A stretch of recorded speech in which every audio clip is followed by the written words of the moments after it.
the essence of the eternal divine spirit, the one that causes all that exists to exist, the one that is self-existent. How many men have children and the children never meet their father? See, you created a void in that child because you are a part of that child. Black power! Black power! Black power! Black power! Black power!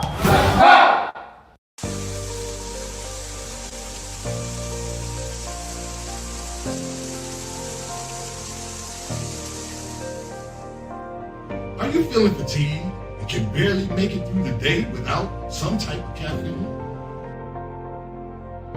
Are you on a journey of healing your body but need a little help? Then alkaline water is what you really need. Alkaline water has many benefits. Alkaline water can help restore pH balance in the body. Consuming beverages such as soda and coffee can make your body acidic. Did you know that too much acid in your body has been linked to an anemia, heart disease, obesity, diabetes, autoimmune disease, chronic pain, and other chronic conditions like gout and arthritis? Those who use alkaline water have reported increased energy levels, clearer skin, reduction in inflammation, better digestion, and many other health benefits. I've used alkaline water for years, and it's been instrumental in sustaining my health when I was diagnosed with sarcoidosis. Are you ready to take responsibility for your body's health? If the answer is yes, then our alkaline water is just what you need. Bring your own bottles. It's only $3 for each gallon. To place an order or for more information, you can reach us at 773-846-3091. Thank you in advance for your support.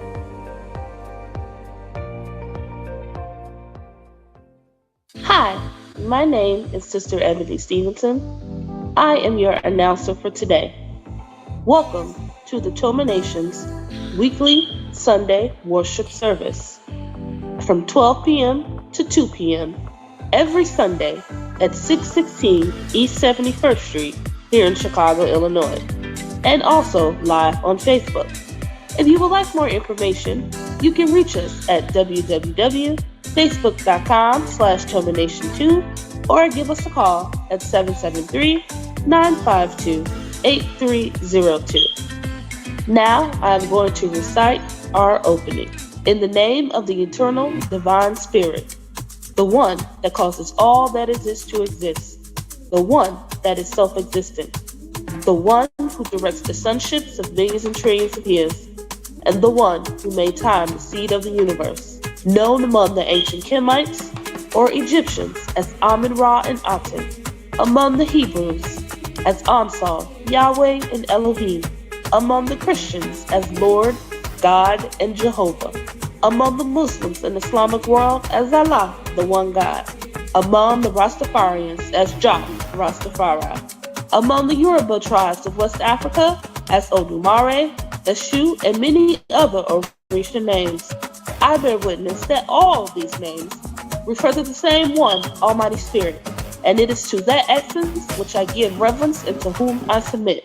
I boldly proclaim that we, the descendants of those black men and women who survived the transatlantic slave trade, are the Lost 13 tribe, born in North America, and are of a Nubian Kemetic lineage. I further proclaim that the blood of all the nations of the earth flows through our veins. I greet you in the ancient but holy words of peace, Hotep, Shalom, Assalamu Alaikum, Habaragani, Alafia, and Ashe. Now I am going to recite the 13 points of what we believe and know. Number 1. We believe and know that we are not to repeat the mistakes of the past prophets and messengers of the Almighty Creator of the heavens and earth. Number 2. We believe and know that we can only establish an economic base through the application of the knowledge of self and the incorporation of the ideologies of the Honorable Marcus Garvey, the Honorable Elijah Muhammad, Mahatma Gandhi, and Ben Ami. Number 3. We believe and know that the prophets and messengers of the Holy Bible, the Holy Quran, and the Kemetic Holy Books were all black. Number 4, we believe and know that Jesus Christ of 2,000 years was and is a black man. Number 5, we believe and know that the knowledge of the Almighty Creator goes beyond books written by the prophets and messengers of the Almighty Creator. Number 6, we believe and know that in order to promote and coordinate unity, we must first recognize and accept the uniqueness of being able to worship our Creator, regardless of religious denomination, name, title, ritual, particular dress, or holy book, as long as it recognizes the Almighty Creator of the heavens, earth, and the universe as supreme. Number 7, we believe and know that it is impossible to tell the truth without exposing the wicked governments of the world. Number 8, we believe and know that the United States government, in collaboration with other European nations, have a now objective to exterminate dark-skinned people of color off the earth through the act of genocide. Number 9, we believe and know that some of the most effective methods that are being used today are AIDS, birth control, alcohol and drug abuse, vaccinations, gang and domestic violence, systematic elimination of trauma centers, the public school system, and public aid within the black communities of America and the world. Number 10, we believe and know that the last trick that Satan is playing on us is the dividing of us by our religious differences, religious gangbanging. Number 11, we believe and know that the conflict between the various religions are comparable to the conflict between various street gangs within the inner cities of America. Number 12, we believe and know that the war on drugs and gangs is a diabolical plot to disarm the black community of weapons, break up the black family, withdraw our constitutional rights, also kill and incarcerate young black males under the undercover code name April 2029. And number 13, we believe and know that every letter, shape, sound, and numerical value contains esoteric information that completely transcends the specific contextual meaning of the word. Our purpose: to bring about the growth of a righteous community in accordance with the laws of the Creator of the universe, under the leadership and guidance of Brother Minister Rahim Chesed Aton, to provide solutions to the social and economic ills that plague the communities of urban America.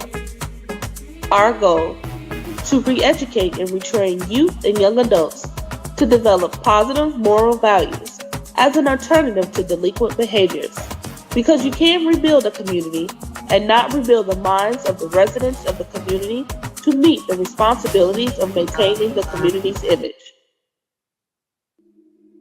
Our mission: to enhance the economic development of our communities by establishing businesses, real and personal properties, thereby creating jobs and/or entrepreneurship training programs that will reverse the concept of leaving the community to buying back the community. Our motto: let your light so shine before men that they shall see your good works and glorify your Father which is in heaven. Matthew 5:16. Now we're going to recite our salute to the red, black, and green flag. Everyone put your right fist in the air and repeat after me. Here's to this flag of mine, the red, black, and green. Hopes in its future bright, Africa has seen. Here's to the red of it, great nations shall know of it. In time to come, red blood shall flow of it. Historians shall write of it, this flag of mine. Here's to the black of it, 400 million's back of it, whose destiny depends on it. The red, black, and green of it, oh flag of mine. Here's to the green of it, young men and women shall dream of it, face shots and shells for it, maidens shall sing of it, waving so high. Here's to the whole of it, colors bright and pole of it, pleased is my soul with it, regardless of what is told of it. Thanks to God for giving him this great flag of mine. Please keep your right fist raised high in the air as we sing our Black National Anthem.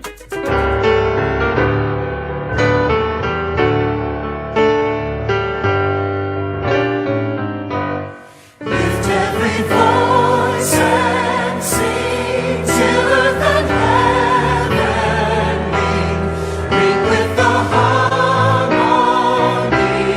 of liberty. Let our rejoicing rise high as the listening skies. Let it resound loud as the rolling sea. Sing a song full of the faith that the dark past has taught us. Sing a song full of the hope that the present has brought us. Facing the rising sun of a new day begun. Let us march on till victory is won. Black power, black power, black power. Black power is the power to define, develop, and defend that which is in the best interest of Black people. Welcome. I'm Brother Minister Rahim Chesed Aton. I'm the founder of this great movement, TOMA Nation, aka Temple of Mercy Association, along with our co-founder, Minister Omari Jahi Aton, and the First Lady of this movement, Sister Makita Aisha Aton. Protocol being established concerning our opening, I will not prolong this particular lecture. I will try to use all the time that I have in these 30 minutes to get out as much as I can on this very, very important subject. So today, this Sunday, I believe March 3rd, 2024, 2024, I'm asking you all to join us as we discuss the destruction of the Black family. Those who are drawn to this particular lecture under that title, I want you to know that that title is just a cover for the true title of this particular lecture, which is the reconstruction of the Black family. And as you all know, we have in TOMA what we call our prescribed readings. And this month, we will focus on the spiritual leader of the Black Hebrews, Nasi ben Ami Israel, and his book, God, the Black Man, and Truth. As you can see, mine is well used because I bought mine in 1990. And so I want to read a little bit about him. We do have another book that we just inserted into our prescribed readings last year. And we'll be doing that one also, but I'll tell you about that one in a minute. Let me read a little bit about Ben Ami. Ben Ami Israel was born in 1939. He made his transition in 2014. He published the book, God, the Black Man, and Truth in 1982. Ben Ami Israel led his followers to Israel in 1969, but thousands of Black Hebrew Israelites remained in the United States, in the Caribbean, and Africa. The spiritual leader of the African Hebrew Israelites, a movement that believes that some Black Americans are the descendants of an ancient Israelite tribe, died on that day in 2014.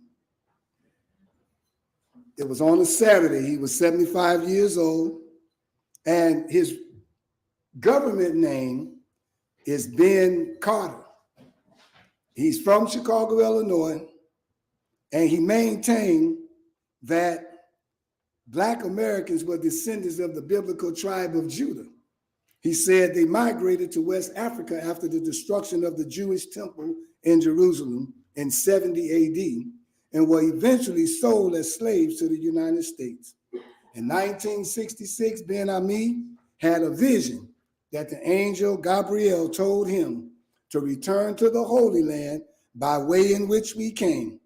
So as you can see, brothers and sisters, truth being told, we, the descendants of those Black men and women who survived the transatlantic slave trade, are also the descendants of those who inhabited that land that they call today Israel, that was also called Palestine back then. But before Palestine, before Israel in 1948,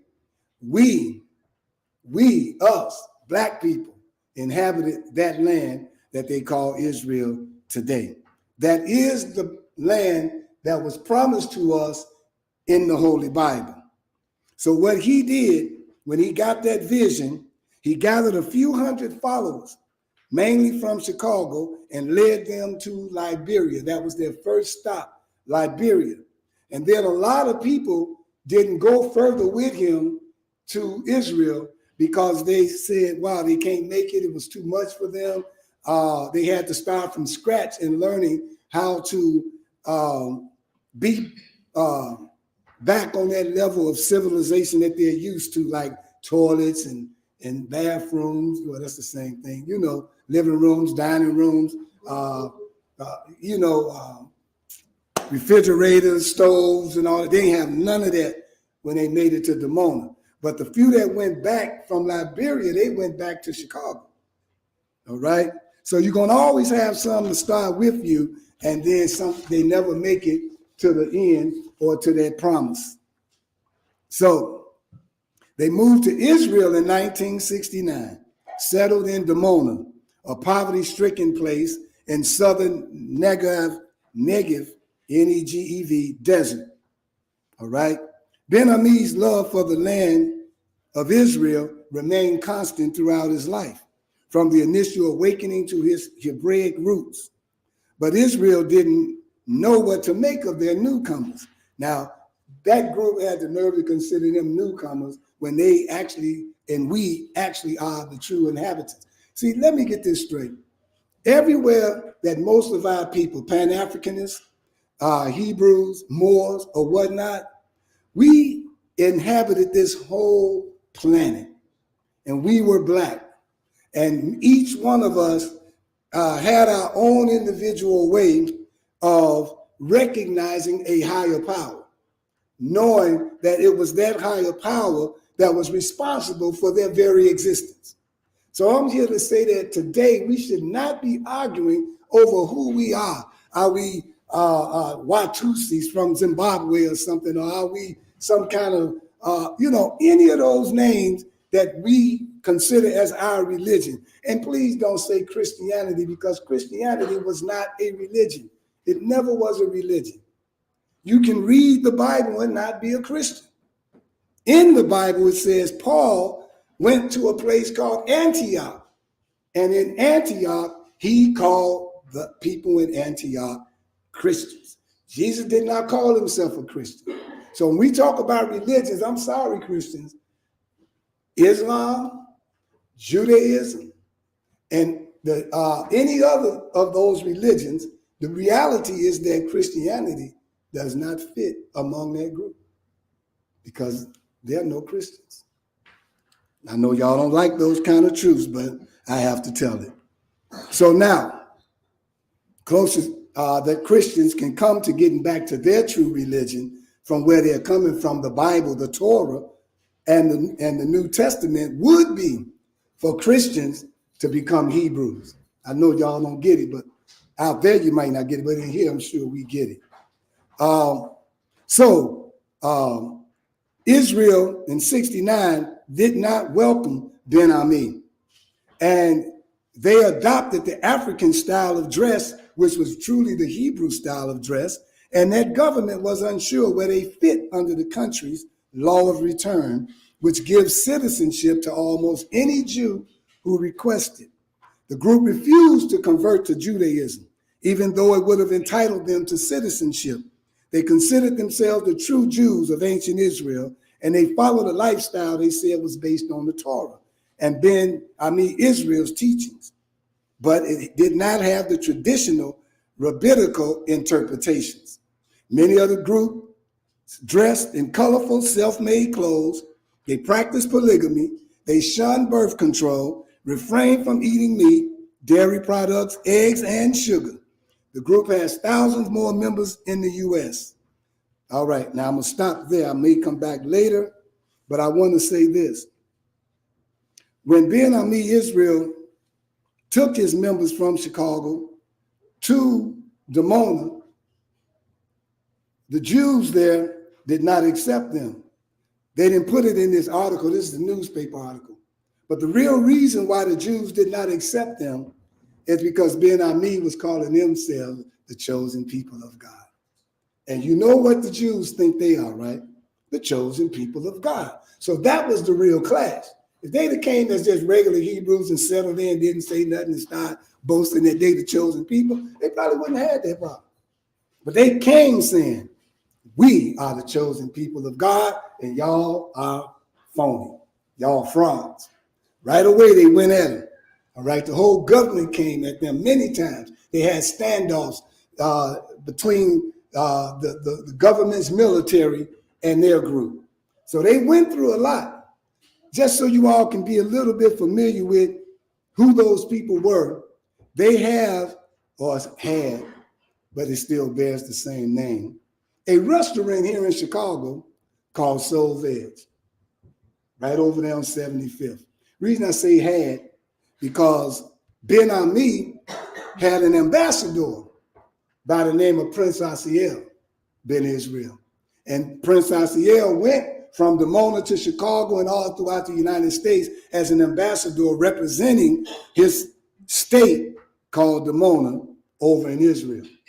They kind of got into it a little bit based on teachings and what the teachings was about when Ben-Ami came into a realization, as most of them do that's religious, that they are Christ, that they are the second coming of Jesus Christ. And that's when some of his members moved away from him and decided that he done went crazy. I want you all to understand a reason why that happens, but it won't happen here. I will let you know that. If I start telling you all I'm Jesus Christ, run. Okay, start leaving fast. Okay, I will not do that. I understand that his last name that you all think is his last name is not his last name, but it was a title that he attained when he gained a certain level of enlightenment, and he was called Christ. That's a certain level of consciousness that you can attain in this room and out there that we call Christ consciousness. All of us can attain Christ consciousness. Yahshua was Yahshua who had attained Christ consciousness. Y'all get it?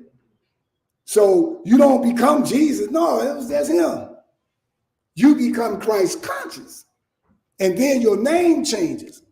You're no longer Cheryl, not adverb, but you know, you can stay Isaiah though. That's a good one. The brother here can stay Isaiah because that is one of God's holy names. So you in good shoes there. He's just missing his Aton. But anyway, you know, my point I'm making is that he had a lot of challenges with them. And I'm going to end it because I'll say a little more about it on Wednesday. So from 7 to 8 on Wednesday, we'll be going live, and then we'll do our business meeting from 8 to 9. So I'll speak a little bit more on Ben-Ami, but They traveled back and forth from Israel to the United States constantly. They had a few challenges, but I want to read to you some things that Ben Ami said about the black family. But let me first get back to our second book for the month. Our second book for the month is called Black Root Science. And brothers and sisters, when you come into this movement, if you have a particular persuasion that you are under and you want to share it and want it to be a part of our prescribed readings, come see me and bring it to me. But it might take me a little while to present it to the body, because this was presented to me by one of our former members, Brother Tahaka Shakur. And he showed it to me over about a year before I even let you all know that I was reading it. Because a real wise leader is not going to let other people come in and bring other literature and he don't look at it. He just go give it right to his members. He don't know what he giving them. You don't do that. You read it first. You go through it first. Then you make the determination, is this what you want your members to be feeding off of or not? I found it to be a very enlightening book. And I'll tell you why later. If I chose it, believe me, it was a reason.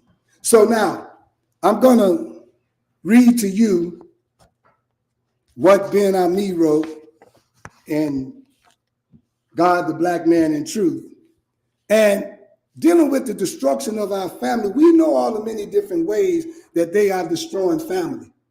All the way from certain things we eat, all the way from certain things that we drink, from the clothes that we wear, the shooting and killing in the community, the drugs that they give us secretly, making us think it's not drugs. You know, like we think it's good for us. In other words, you know, what you brush your teeth with, it has fluoride in it, most of it. That's a drug. And it causes brain cancer. But a lot of people don't know that. You think they're going to tell black people? Oh, no, because they want you to have brain cancer. See, most of the diet pops, especially Diet Pepsi, causes brain tumors. I have a friend named Gary, used to drink 6 packs of Diet Pepsi, and he had 2 tumors in his brain, and that's what he died from, brain cancer. I'm telling you, the destruction of the black family, that's on that level. When you talk about media and how they removing the structure of family being man, woman, and child to 2 adults and a child, we would think that it was aimed at white people, but it's not. It's targeting us. See, COVID was targeting us. See, everybody else that died from it, hey, they just, well, what you say, what we call that? Collateral damage. Collateral damage. That's what they are. But they targeting us. And you would wonder, why do they want to kill us? I hope to be able to explain that on Wednesday. Why have they not killed us? I would love to explain that on Wednesday. So now,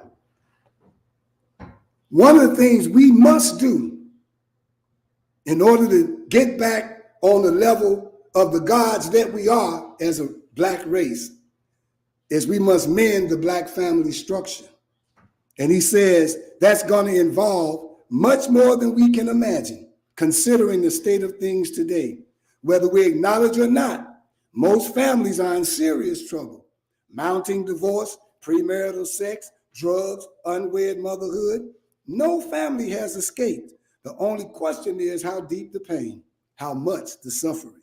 The 2 missing elements are authority and order. Everything has to have order. Waste is the rule where disorder reigns. When you have no order in your day, you waste your time. No order in your meals, you waste your food. And where there's no fiscal order, your money tends to get away from you. Everything seems to be negatively affected by disorder. In the family without order, the man has lost his woman. The woman has lost her man. The children have lost their parents. The woman decided against being a helpmate to man. The man decided to stop providing for the family. The children decided to stop being little servants to their parents. Obedience to God is to give credence to the way he established his order. The family today seems to be everyone doing what they want to do when they desire to do it. Remember now, when did I say this book was written? 1982. Do that sound like today? Do that sound like a man who knew about something? God established an order for the people he created. The order does not allow for women to be men, or does it allow men to be a woman? And children must remain little servants to their parents. The order of God does not permit children to rule their parents, nor does it justify the existence of perverts. Without order, a mentality develops, which is in opposition to God and life. In the beginning, God created man. Woman was fashioned from man. Children were given life by their parents. This order is not oppressive, nor regressive. All that has been required is that each give respect to the source from which its presence was derived. Man, keep your hand in the hand of God. Woman, keep your hand in the hand of man. Children, honor thy father and thy mother, that thy days might be prolonged upon the land which the Lord thy God gave thee.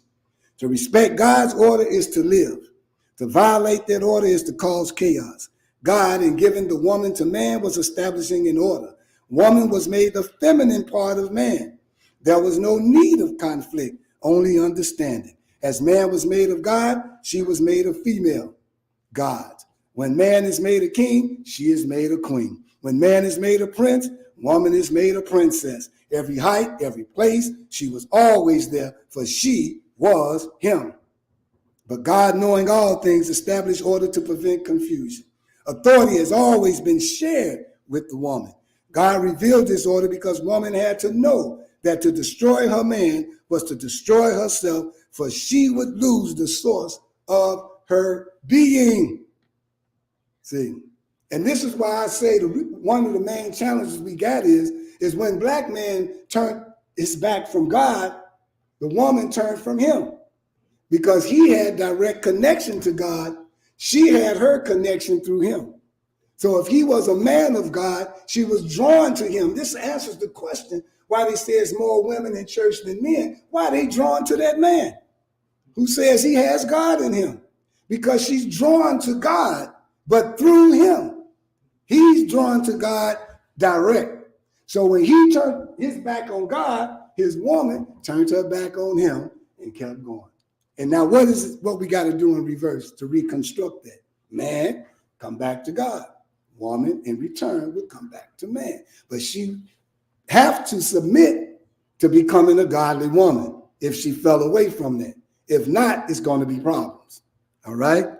So now, as we look to and fro, now for comfort, we see no queen, for there is no king. For a queen is a derivative of king. We see no princess, there is no prince. No goddess, for there is no God. She knew not that spiritually she and her man were one. She was everything with him, but without him, she also lost her glory. There's never been a time in history when we were weaker, sicker, more fragmented. The men are in jail. The women women's live. The children are in confusion. We must swiftly reorder our lives, change our priorities, restructure our families. This process begins with the return of God, as we go to man, this, that, blah, the same thing I just told you. We married a new way of life, death, and it has beaten us to pieces and ground us to dust. How much more time I got, I don't know, but I want to switch and get a little bit of the other one in. 10 minutes, okay. These are some scriptures. This is a scripture you can read. I won't read this one. Hosea, chapter 2, verses 4 to 8. Now I'm going to read some more. If there was ever a time we needed God, it's now. If there was ever a time when we needed to plead unto God, it is certainly now. I can leave no stone unturned. It is doubtful if you, with your head so high and nowhere, even know how to plead. Once we have made reconciliation with God, then authority has to be reestablished. Now we're talking authority. Authority begins with the black male. African black men are the number one victims of American wickedness because it has always been the man who was singled out as the head of the family and nation. That's why we start with saving the black man, the black male. The first charge of the enemy has been to destroy the authority and stature of the sons of God in the land of great captivity. The self-destructive war between man and women have frightened the woman away from returning the authority of the family unto the man. Now, I want to go back to the school of thought that we had before, brothers and sisters, before the 6,000 years when the white man first came on this planet 6,000 years ago. This is the life that we had. It's talking about how we educated our black children, because they say there's no future if you don't have any children in your movement or around you. And so if you're going to have children, they must be educated. And in the word education, you see the word edu. Edu, which means to bring out. But instead of us bringing something out of our children in school, they're trying to put something in. They putting stuff on the board, trying to put it in their head, not understanding that we, the black man and woman, is connected to algebra, is connected to chemistry, is connected to science and math. It is one with us. Now I'm going to show you how we in the past made that possible. Okay, how to educate black children, Black Root Science. Now watch. To educate black children properly, we must separate them from other children. There's no way, I repeat, and you can disagree with me as much as you want, there's no way to teach our children properly as long as they are mixed in with the other races. There are many reasons why that is so, but I'm just going to mention one. We black people made the other races in our image. We made them in our image 6,000 years ago, and all the trouble on earth started as a result of that 6,000 years ago. Remember, the planet is 66 trillion years old. We came with the planet. Some say 76 trillion. Black roots say 78 trillion. We talking trillions, and we were here then. So 6,000 to 60-something trillion is what? Like a penny to $1 million. What's a penny compared to $1 million? So that's 6,000 years. We still say this white man is new upon our planet. He's new. And so he says, this is why. If you believe this, ask this question. How will you teach this information to our children in a multi-ethnic setting?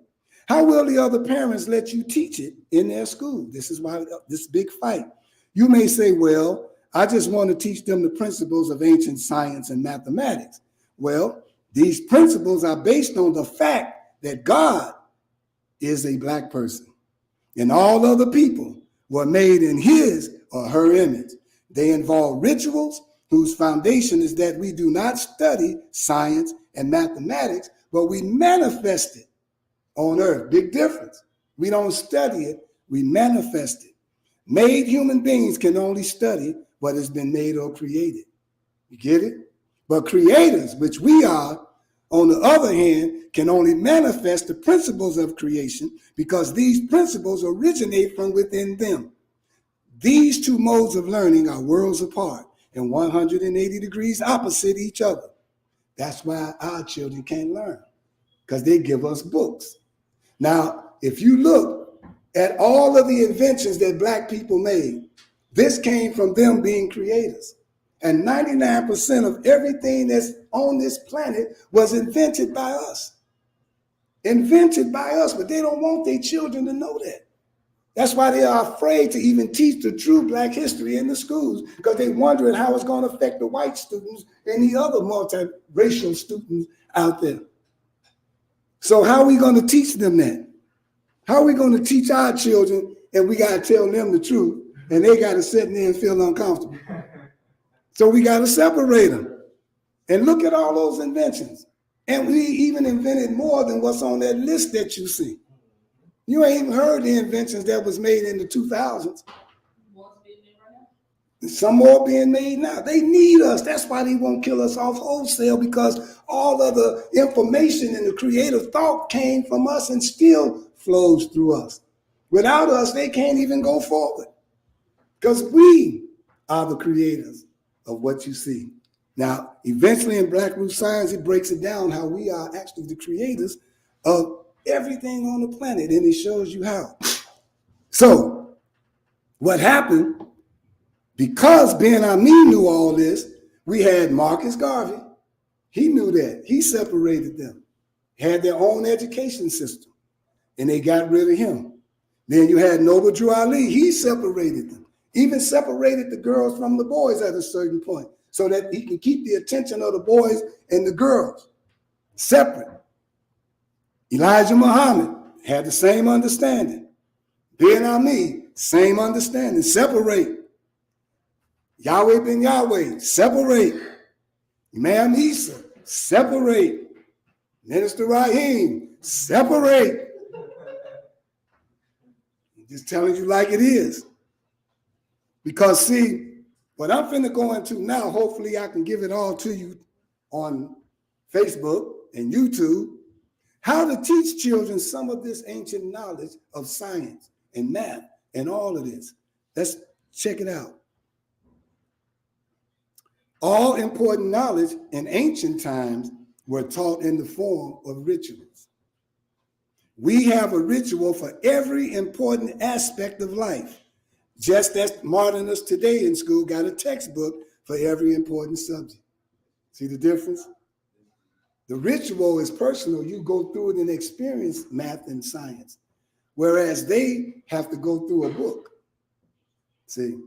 The difference between ancient and modern learning is exactly the difference between intellectual or book learning and real life experience. Rituals make you experience it in real life. This is why it's difficult under this modern system to teach true science and mathematics. They are intricately related to life, whereas the architects of modern education divorce them from everyday real life. They created a school system, check it out, that incarcerates children all day inside a fenced up prison, completely removed from society, and expect them to learn how to live in that very same society. The result is nothing more than superficial intellectual knowledge. Ultimately, everybody got to start from scratch when you leave school and try to educate yourself about real life, sometimes gaining some contribution from their schooling, sometimes not. Well, here's one of the rituals called character development. When the children are in attendance, they don't sit in classrooms as modern children do. The lessons take place mostly outside in a natural setting, actually in a garden. In every ritual, they are taught about the character development of a person. They are taught that each aspect of character is directly reflected in a specific part of the human body, how each one created its plant and animal. The format of the lessons is somewhat like this. And off the record, just to give you an example, when your actual stomach hurts, that represents Egypt. I'll tell y'all about that one day, ancient Kemet. I just had to give you an example how they were being taught using the anatomy, everything about biology and everything. Now, first, children are never discouraged from indulging in their imaginary worlds. See how they take them away from that? Everyone knows that young children have imaginary friends in imaginary worlds that are as real to them as you and me sitting here. They are encouraged in their school to indulge in these worlds of their imagination to the utmost degree possible for their minds. As they grow older and eventually become adults, they retain this power of vivid imagination, having brought it under complete mental control under the guidance of their teachers. As a result, all adults have this power, but more so the teachers of rituals. The teachers got the power right off. They use this natural gift.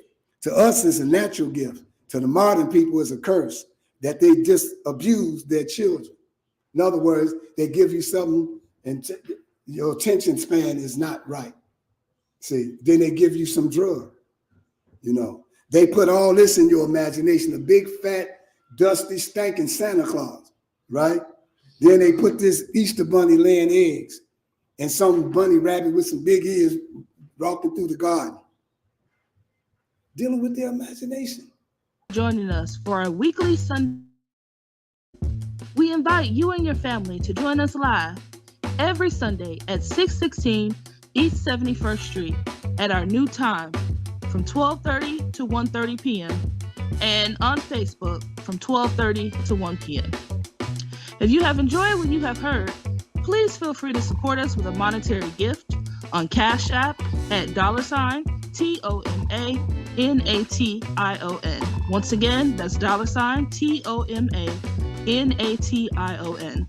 This will conclude our live stream. The message you have been listening to will continue live here at the TOMA headquarters.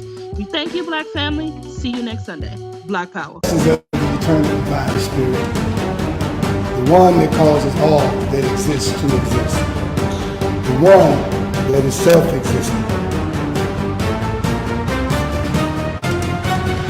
How many men have children and the children never meet their father?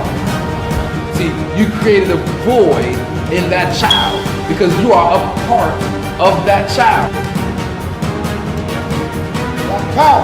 Black power! Black power! Black power! Black power! Black power!